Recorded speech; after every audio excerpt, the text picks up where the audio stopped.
भगवते वासुदेवाय। ओम नमः भगवते वासुदेवाय। ओम नमः भगवते वासुदेवाय। ओम नमः भगवते वासुदेवाय। नारायणं नमस्कृत्यं नरं चैव नरोत्तमं देवीं सरस्वतीं व्यासं ततो जयमुदीरये। नष्टप्रायेषु अभद्रेषु नित्यं भागवत सेवयां भगवते उत्तमश्लोके भक्तिर्भवति नैष्ठिकीः। कृष्णाय वासुदेवाय देवकी नन्दनाय च नन्दगोपकुमाराय गोविन्दाय नमो नमः। नमः ॐ विष्णुपादाय कृष्णपृष्ठाय भूतले श्रीमते भक्तिवेदान्त स्वामिने इति नामिने। नमस्ते सरस्वते देवे गौरवाणी प्रचारिणे निर्विशेष शून्यवादी पाश्चात्य देशतारिणे। जय श्री कृष्ण चैतन्य प्रभु नित्यानंदा श्री अद्वैत गदाधर श्रीवासादि गौर भक्त वृंदा। हरे कृष्णा कृष्णा कृष्णा हरे हरे, हरे राम राम राम हरे हरे। गुरुवे गौरचंद्राय राधिकाय तदालय कृष्णाय कृष्ण भक्ताय तदभक्ताय नमो नमः। श्रील प्रभुपाद जय, श्री गुरु महाराज की जय।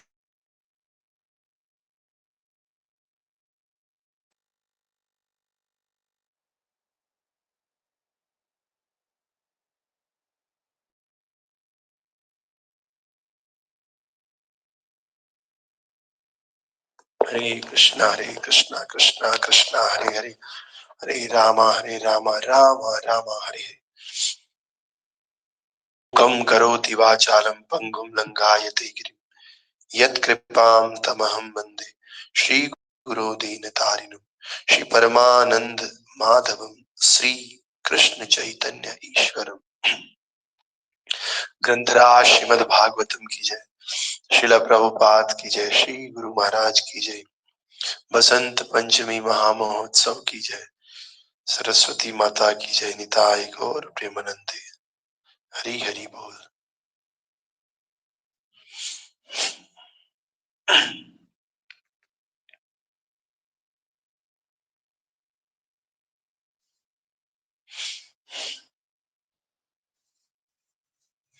तो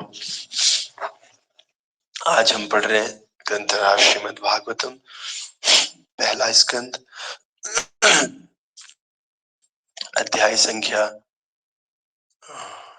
8 और श्लोक संख्या 42।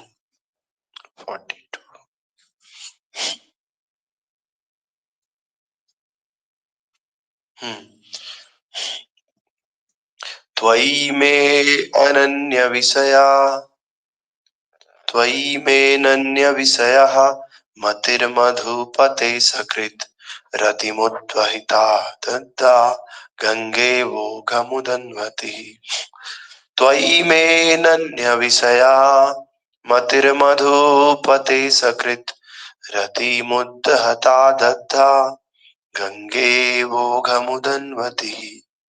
त्वयि मेऽनन्य विषयः मतिर्मधुपते सकृत् रतिमुद्वहता दद्दः गंगेवोघमुद्वन्ति। तो आप लोग बोलिए इसको। हरे कृष्ण बोलिए। त्वयि मे नन्यविषया मतिर्मधुपते शक्तां रतिमुदाहता दद्या गन्धेवो मतिन्वते। हरि बोल। हरे कृष्ण प्रभु जी। जी। त्वयि मे अनन्या विषया मतिर्मधुपते सकृत् रतिं ऋतिं ऋतिम् उधा ऋतिम् उधावत्ताध गङ्गं वोध मुनिवति। हरे कृष्ण प्रभु जी। त्वयि मे नन्या विषया मतिर्मधुपते शक्त रतिमुद्वतद् अध गंगे वहदम उद्भवति।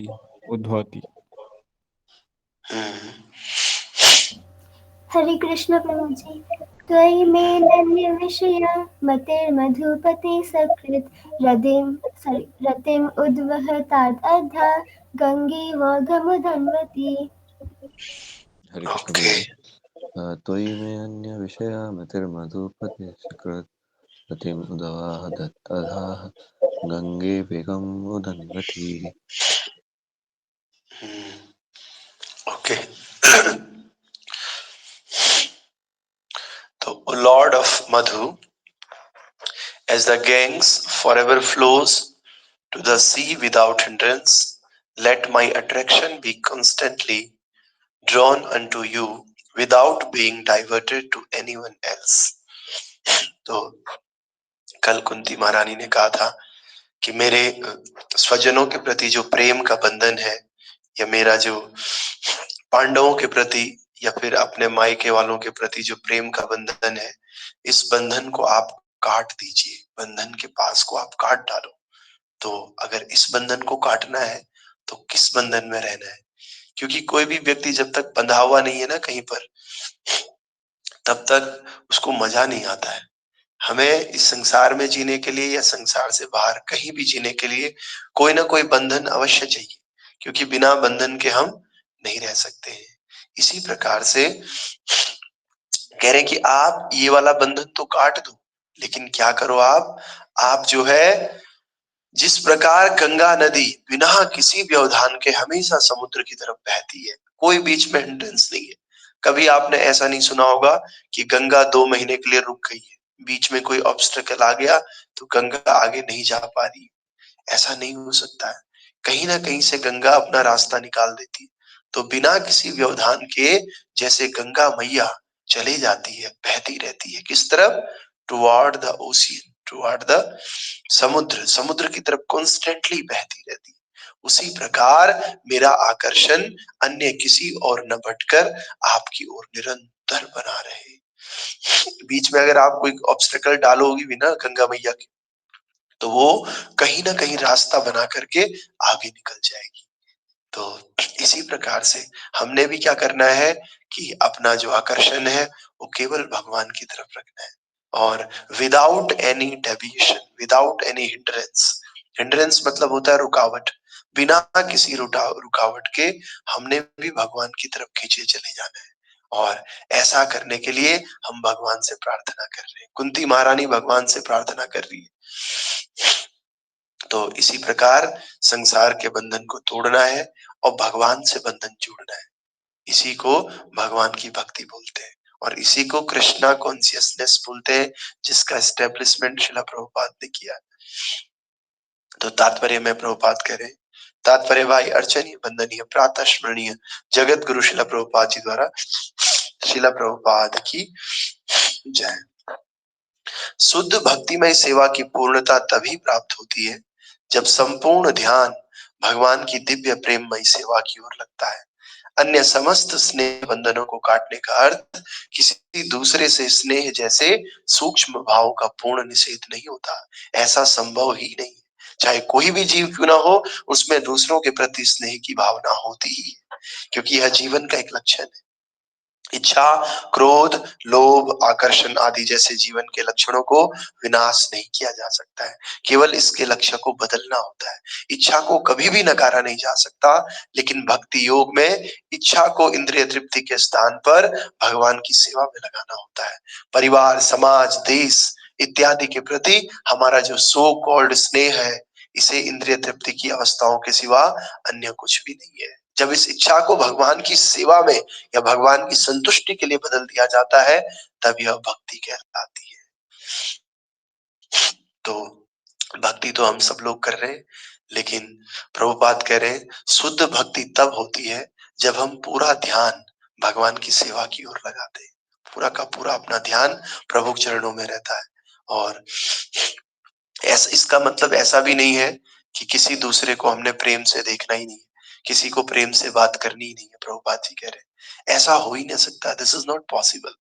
हमें क्या करना है, मुख्य केंद्र बिंदु, मुख्य प्रेम, मुख्य प्रेमी भगवान हमारे हैं। और बाकी जन भगवान होने के कारण, बाकी सारे लोग भगवान के संतान होने के कारण, भगवान से संबंधित होने के कारण उनसे भी प्रेम करना है।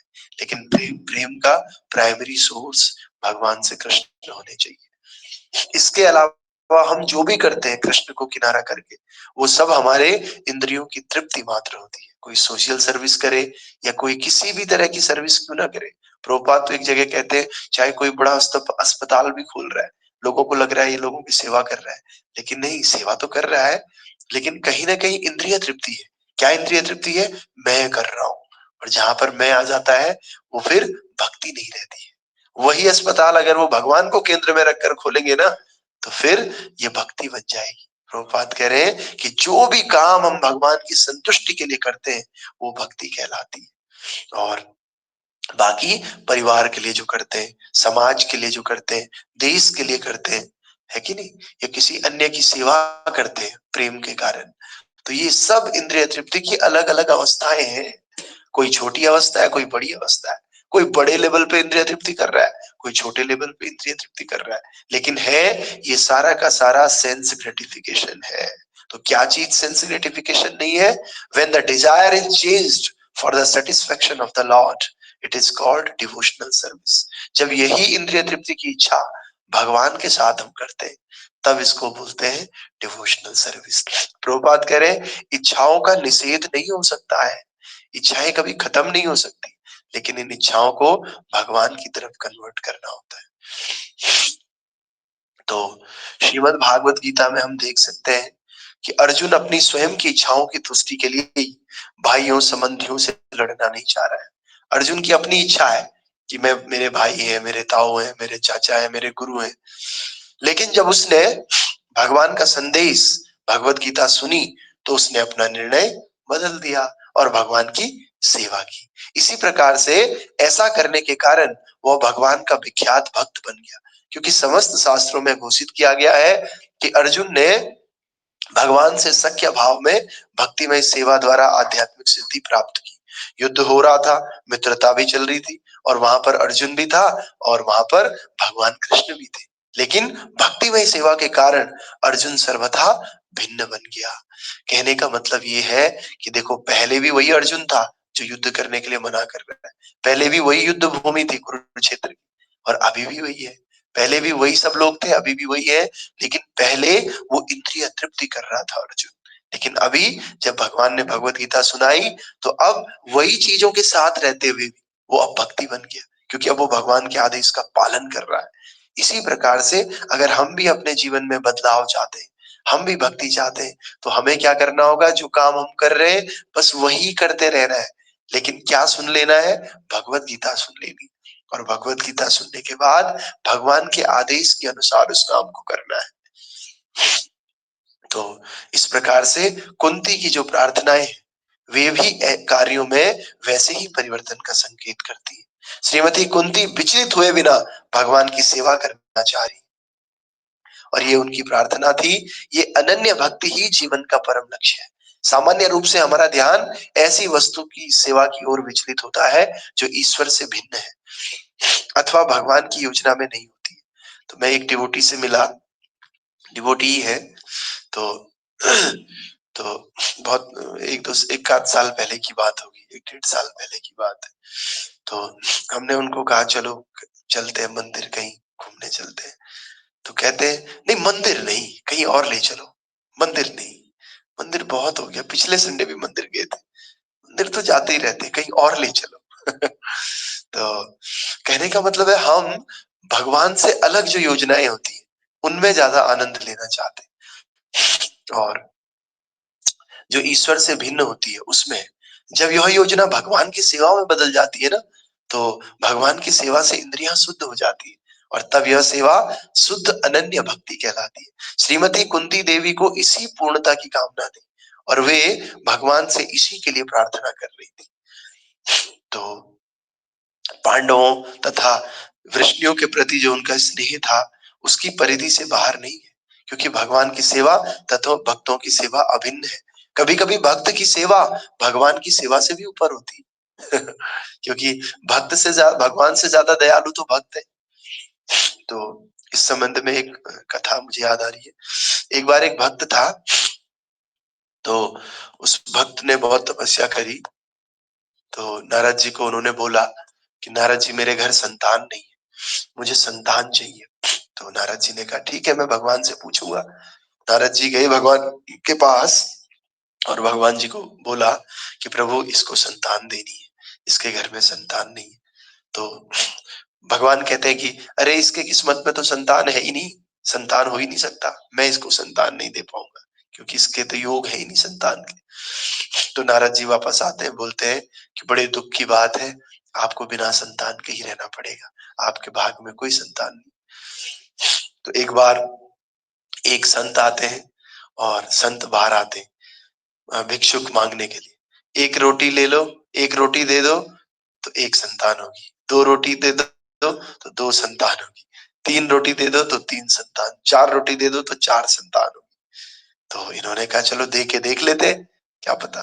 तो ये फटाफट अंदर गए और 4 रोटी लेकर के आ गए। 4 रोटी उन संत को दिया और संत ने आशीर्वाद दिया आपके घर 4 बेटे होंगे। तो समय आया तो 4 बेटे हो गए इनके घर में। तो 1-2 साल बाद नारद जी आए तो देखे 4 बेटे खेल रहे। बोला अरे ये 4 बेटे किसके? ये कहते हैं कि हमारे बेटे हैं महाराज। नारद जी भगवान के पास जाते हैं, बोलते महाराज भगवान आपने तो कहा था इनके तो बच्चे नहीं होंगे, योग है ही नहीं बच्चों का, ये बच्चे कैसे हो गए? तो भगवान कहते मैंने थोड़ी ना दिए ये बच्चे, योग तो सच में नहीं है, लेकिन जब मेरे भक्त ने दे दिए तो मैं मना नहीं करता, फिर मैंने थोड़ी ना दिए, मेरे भक्त ने दिए। इसी प्रकार से कभी कभी जो काम भगवान नहीं करते हैं ना, वो काम उनके भक्त कर लेते हैं। इसीलिए भगवान से भी बड़ी सेवा बताई गई है भक्तों की सेवा। इसीलिए कहते हैं किसी भक्त के चरण पकड़ लो। क्यों इस्कॉन में इतना प्रभुपाद जी की आरती पूजा होती है? क्योंकि भगवान की सेवा से भी बढ़कर भक्त की सेवा है। भगवान ने इतना जा जाके नहीं बोला किसी को कि आप हरिनाम करो, सेवा करो, पूजा करो, भगवत धाम चलो। लेकिन प्रभुपाद जी ने कष्ट उठा करके घर घर जाके लोगों को बोला, ये बीच को जाके बोला, हर कंट्री में जाकर बोला कि आप भगवान के भक्त बनो। तो भगवान से ज्यादा दयालु भक्त होते हैं, इसीलिए हमें भक्तों के चरण पकड़ लेने। इसीलिए एकादशी में हम गाते हैं शुद्ध भक्त चरण रेणु भजन अनुकूल, भक्त सेवा प्रेम, भक्त सेवा प्रेम लतिकार मूल। तो भक्तों की अगर सेवा करते हैं तो वही वास्तव में सिद्धि है। भगवान अपने आप ही खुश हो जाते हैं भक्तों की सेवा करने से। तो इसलिए यहाँ पर कह रहे हैं कि भक्तों की सेवा भगवान से भी बढ़कर होती है। लेकिन यहाँ पर पांडवों तथा वृष्णियों के प्रति कुंती देवी का स्नेह पारिवारिक संबंध के कारण था। भौतिक संबंध के प्रसंग में स्नेह का यह बंधन माया का संबंध होता है। हमारा अगर किसी के साथ भौतिक संबंध है ना, तो वो माया का संबंध है। किसी के साथ आध्यात्मिक संबंध है, जैसे हमारे परिवार वाले, अगर हम उन्हें आध्यात्मिक दृष्टि से देख रहे हैं कि ये भगवान के हैं और भगवान ने मेरे को जिम्मेदारी दी है इनकी, उनको भी भगवान से कनेक्ट कर रहे हैं, तब वो प्रेम ठीक है। लेकिन आप भौतिक दृष्टि से देख रहे हैं, भगवान किसी दूर कोने में पड़े हुए, आप कह रहे हैं मेरा बेटा है, मेरी पत्नी है, मेरे पति है, तो ये फिर माया का पास हो गया। लेकिन आप सोच रहे हैं कि नहीं, ये मेरी पत्नी और मेरे बच्चे भगवान ने दिए, मुझे इनकी जिम्मेदारी दी है, मुझे इनको भक्ति में भी आगे बढ़ाना है, मुझे इनका लालन पालन करना है और खुद का भी उद्धार करना है और इनका भी उद्धार करना है। तो फिर ये आपका आध्यात्मिक रिलेशनशिप हो गया, स्पिरिचुअल संबंध हो गया। तो क्योंकि शरीर तथा मन के संबंध बहिरंगी शक्ति के प्रभाव के कारण होते हैं, परमात्मा के प्रति स्थापित किए जाने पर ही आत्मा के संबंध यथार्थ संबंध होते हैं। जब तक हम उनको शरीर के रूप में देख रहे हैं ना, ये तब तक बहिरंगा शक्ति का प्रभाव है। और बहिरंगा शक्ति मतलब माया। जैसे ही हम उन्हें आत्मा के लेवल में देखेंगे, वैसे ही वो अंतरंगा शक्ति हो जाएगी। और अंतरंगा शक्ति मतलब स्पिरिचुअल पोटेंसी, आध्यात्मिक शक्ति भगवान की। तो फिर ये प्रेम आध्यात्मिक हो जाएगा। यह रक्त संबंध भव बंधन का कारण है, लेकिन आत्मा का संबंध स्वतंत्रता का कारण है। आत्मा से आत्मा का यह संबंध परमात्मा के साथ संबंध के माध्यम से स्थापित किया जा सकता है। अंधेरे में देखना कोई देखना नहीं है। कोई अंधेरे में देख रहा है, हम कह रहे हैं कि अरे ले ये तो देख रहा है, क्या देख रहा है, अंधेरे में तो कुछ वैसे भी नहीं दिख रहा है। लेकिन जब सूर्य के प्रकाश में देखता है, तो सूर्य के प्रकाश में देखने का अर्थ है सूर्य को देखना, तथा इसके अलावा वो सब कुछ भी देखना जो अंधकार में अनदेखा रह गया था। यही भक्ति योग है। तो जैसे हम बोले नहीं, भगवान को ही भजना है और बाकी लोगों से प्रेम नहीं करना है, तो बाकी लोग माया है, ऐसा नहीं है। जब भगवान से संबंधित होकर हमारी दृष्टि पहले भगवान पे जाती है, भगवान से टकरा के अन्य लोगों पे जाती है, तो अन्य लोगों को देखना भी आध्यात्मिक हो गया। लेकिन सीधे सीधे अन्य लोगों को देखते हैं तो फिर आध्यात्मिक नहीं है। उसी प्रकार से जब सूर्य दिखता है ना, हम अंधेरे में कोशिश कर रहे हैं देखने की बिना सूर्य के, तो फिर ये माया हो गई, क्योंकि माया अंधकार है। लेकिन जब हम सूर्य के सामने देख रहे हैं, तो भाई पहले सूर्य को तो देखोगे ना, सूर्य को देखने के बाद ही और चीजों को भी देखोगे। तो सूर्य की प्रेजेंस में और चीजों को देखना आध्यात्मिकता है, अंधेरे में किसी चीज को देखना माया है। इसी प्रकार जब हम भगवान की प्रेजेंस में और रिलेशनशिप्स को देखते हैं, पत्नी को देखते हैं, बच्चों को देखते हैं, दोस्तों को देखते हैं, भाई बहन को देखते हैं भगवान की प्रेजेंस में, तो ये आध्यात्मिक संबंध बन जाता है, ये अंतरंगा शक्ति बन जाती है। तो और इसी का नाम क्या होता है?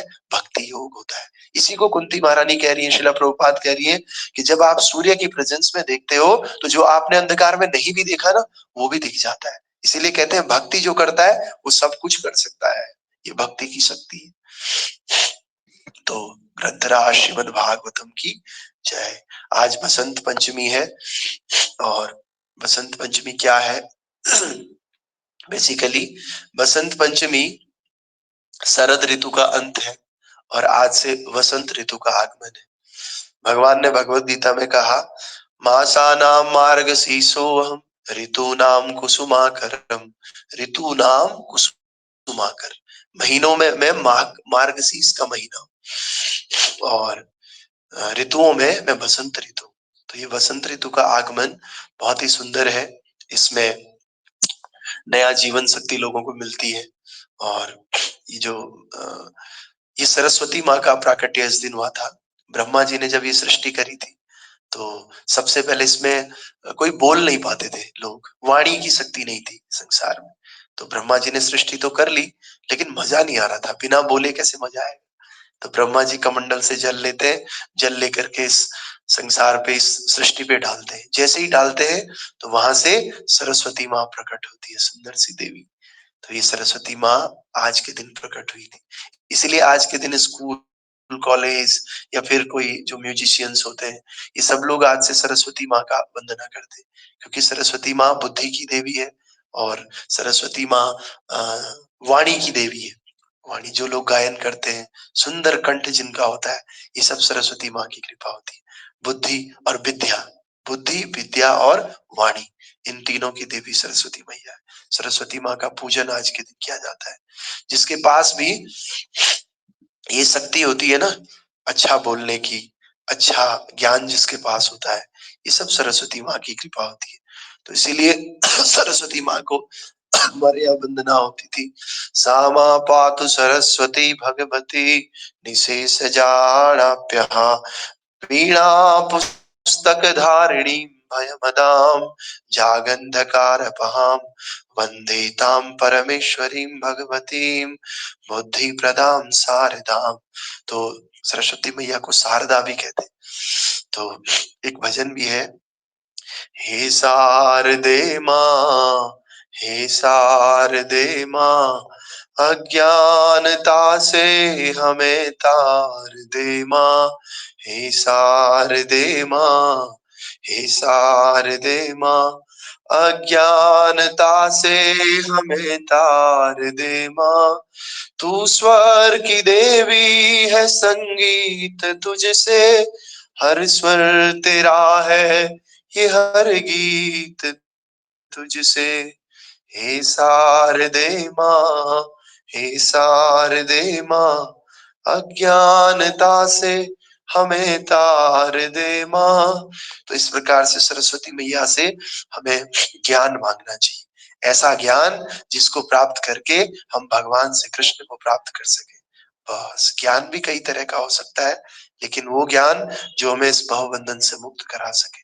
और सरस्वती मैया भगवान की दासी, और ये क्या करती है, भगवान से हमें मिलाने के लिए ज्ञान प्राप्त प्रदान करती है।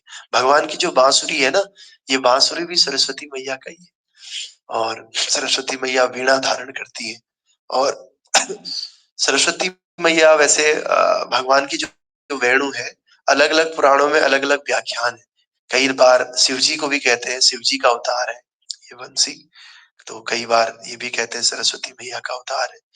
तो इस प्रकार से जो भी ज्ञान, जो भी भगवान का कीर्तन भजन ये सब होता है, जहां पर भी बुद्धि का प्रयोग होता है, वो सब माँ सरस्वती हमें प्रदान करती है।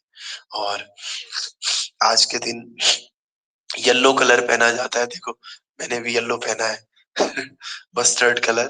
तो सरसों के फूल रहते हैं इस समय, तो ये जो सरसों का फूल है और सरस्वती माँ, पीला कलर इन दोनों को समर्पित होता है। इसीलिए आजकल पीला पहनते हैं आज के दिन लोग। और ये पीला शुभ का प्रतीक होता है, चेंज का प्रतीक होता है कि आज से जो है नया चीज शुरू हो रहा है, वसंत ऋतु। और ये वसंत भगवान को अत्यंत प्रिय है, बहुत प्रिय है, क्योंकि न तो इसमें बहुत ज्यादा सर्दी होती है, न तो इसमें बहुत ज्यादा गर्मी होती है। तो आज बसंत के दिन से हमने सोचा कि 6:30 बजे से क्लास करेंगे, लेकिन फिर भी लोग नहीं आ पाए। कल से अवश्य आप लोगों ने 6:30 से पहले आ जाना है, क्योंकि अब गर्मी हो गई लगभग, इतनी सर्दी नहीं है। तो आप आइएगा। इसके अलावा भगवान से कृष्ण की सेवा में कैसे ये दिन इम्पोर्टेंट है बसंत में, तो आपने शारदीय रास तो सुना होगा। ऐसे ही बसंत ऋतु में भी एक रास होता है। ये रास होता है गोवर्धन में, चंद्र सरोवर के पास में। गोवर्धन के तलहटी पर एक चंद्र सरोवर है। इसका नाम चंद्र सरोवर क्यों पड़ा? क्योंकि चंद्रमा, चंद्र वंश है ना, चंद्र वंश में ही भगवान पैदा होते हैं। तो भगवान का जन्म चंद्र वंश में होता है, तो चंद्रमा को बड़ा गर्व होता है कि मेरे वंश में साक्षात भगवान प्रकट हो रहे हैं। तो वो भगवान को बोलते हैं एक दिन आप गोवर्धन में ही वेट कर लो, विश्राम कर लो। तो चंद्र सरोवर के पास पूरी रात उस दिन चंद्रमा वहां से हटते नहीं, पूरी रात अपनी पूर्ण कला में विकसित हो जाते चंद्रमा, लाइट पूरी रात लाइट करते रहते। वैसे तो शास्त्र कहता है ब्रह्मा जी के एक कल्प के बराबर, एक कल्प के बराबर पूरे कल्प में चंद्रमा वहीं पर स्थित रहता है, उस सरोवर के पास में। इसीलिए उस सरोवर का नाम है चंद्र सरोवर। और वहां पर जो भगवान की श्रेष्ठ भक्त है, गोपियां, सर्वश्रेष्ठ भक्त, उनके साथ भगवान प्रेम का एक्सचेंज करते हैं। तो इसीलिए बासंती या रास भी इसमें होता है। और इसी बसंत पंचमी के दिन हमारे बहुत सारे आचार्यों का, अभी हम थोड़ी देर में गाएंगे, संसार दावान ललीढ़ लोकम त्राणाय कारुण्य घना घनत्व। ये विश्वनाथ चक्रवर्ती ठाकुर ने लिखा है। इनका प्राकट्य दिवस भी आज के दिन है, विश्वनाथ का। और ऐसे बहुत सारे आचार्य हैं, रघुनंदन दास, इनका भी प्राकट्य आज के दिन है। और ऐसे बहुत सारे हैं, बहुत सारी चीजें आज मुझे याद नहीं आ रहा है, ये दो का तो मुझे याद है। इसके अलावा और शाम को बताएंगे कुछ सर्च करके इधर उधर, लेकिन ये दो तो मुझे याद है। और आज के दिन सरस्वती माँ का प्राकट्य तो है ही, तो हमें सरस्वती माँ की वंदना करनी चाहिए। किस तरह से कि भगवान की भक्ति दे, हमें ऐसा स्वर दे, हमें ऐसी बुद्धि दे कि हमें ऐसा ज्ञान दे कि हम भगवान की भक्ति कर सके। तो इस प्रकार से आप सभी भक्तों को बसंत पंचमी की शुभकामनाएं। ये बसंत पंचमी, वसंत ऋतु हमारे जीवन में भक्ति और उल्लास लेकर आए, हम भगवान की भक्ति में और दृढ़ बने, हमें भगवान की भक्ति में आनंद आए। और जैसे कुंती महारानी कह रही है कि हमें स्नेह पास के सब बंधनों को तोड़ करके भगवान की तरफ हमारा अट्रैक्शन, तो ऐसा ही अट्रैक्शन हमारा भगवान की तरफ हो। कुंती महारानी की के जैसे, ऐसी हमारी भगवान से कृष्ण से माँ सरस्वती से विनती है। और अंत में मंगला करते हुए आज के दिन को सरस्वती माँ को, हाँ, श्री पुंडरीक विद्यानिधि, वेरी नाइस, पुंडरीक विद्यानिधि जी का भी आज, हाँ, याद आ गया।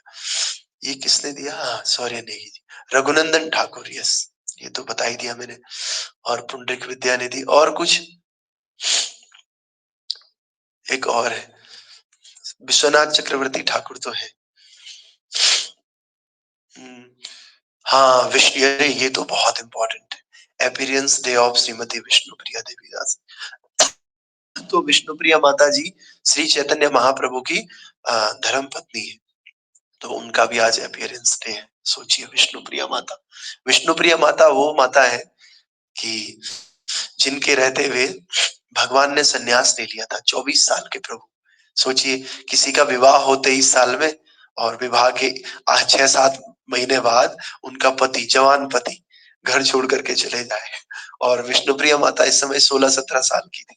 तो विष्णुप्रिया माता ने सोचा कि मेरा कष्ट इस संसार के कष्ट के सामने थोड़ा है, मैं कष्ट सह लूंगी, लेकिन संसार का तो भला हो जाएगा। इसीलिए उन्होंने क्या किया, पूरे संसार के लिए इतना बड़ा बलिदान दिया। और ये क्या करती थी, इतना भजन करती थी विष्णुप्रिया माता। विष्णुप्रिया माता एक माला करती थी और एक चावल का दाना जमा करती थी, दूसरी माला करती थी, दूसरा चावल का दाना, पूरे दिन जप करती रहती थी। और वो जितने चावल के दाने इकट्ठे हुए ना, शाम को उस चावल के दाने की खिचड़ी बना लेती थी, और खिचड़ी बनाकर उसको खा लेती थी। विष्णुप्रिया माता इतनी महान है, विष्णुप्रिया माता।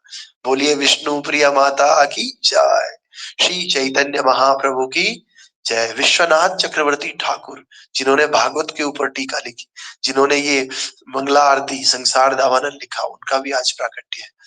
और पुंडरीक विद्यानिधि और रघुनंदन आचार्य, इन दोनों का शाम को बताएंगे। पुंडरीक विद्यानिधि का भी बड़ा अच्छा भाव है, बहुत राजसी ठाट बाट में रहते थे, लेकिन भगवान का श्लोक बोलते ही, जैसे ही भगवान का नाम लेते थे, तुरंत उनको अटैक हो जाता था, उनके शरीर में अष्ट सात्विक विकार आ जाते थे। वैसे पान खाते थे, बड़ी बड़ी अंगूठियां पहनते थे, सोफे में बड़े बड़े गद्दे में बैठते थे, बाहर से ऐसे लगता था क्या राजसी ठाट बाट, लेकिन अंदर से उनका हृदय बहुत कोमल था, भगवान के प्रति बहुत ही उनकी अच्छी भक्ति है। इसीलिए हमें बाहर से कभी नहीं समझना चाहिए कौन व्यक्ति कैसा है, बाहर से नहीं जज कर सकते हम, हमें जजमेंटल नहीं होना चाहिए। हमें जब तक उनके साथ नहीं रहते, उनकी भक्ति कैसी हम नहीं जानते। और ये जो पुंडरीक विद्यानिधि है, ये गदाधर के गुरु है, गदाधर श्री कृष्ण चैतन्य प्रभु नित्यानंद श्री अद्वैत गदाधर, गदाधर पंडित के गुरु है। तो आइए शाम को इस पे चर्चा करते हैं। फिलहाल अभी हम लोग, आज छुट्टी तो है ही, आज हम क्या करेंगे, अभी मंगला आरती करेंगे, मंगला आरती के बाद हम जप करेंगे। जप में जो रुकना चाहते हैं रुक सकते हैं, और आप लोग भी एक एक एक एक माला कर सकते हैं। जप में ऐसे नहीं एक ही आदमी जप कर रहा है, बाकी लोग ऐसे एक एक ने कर ली, दूसरी तीसरी चौथी, इस प्रकार से।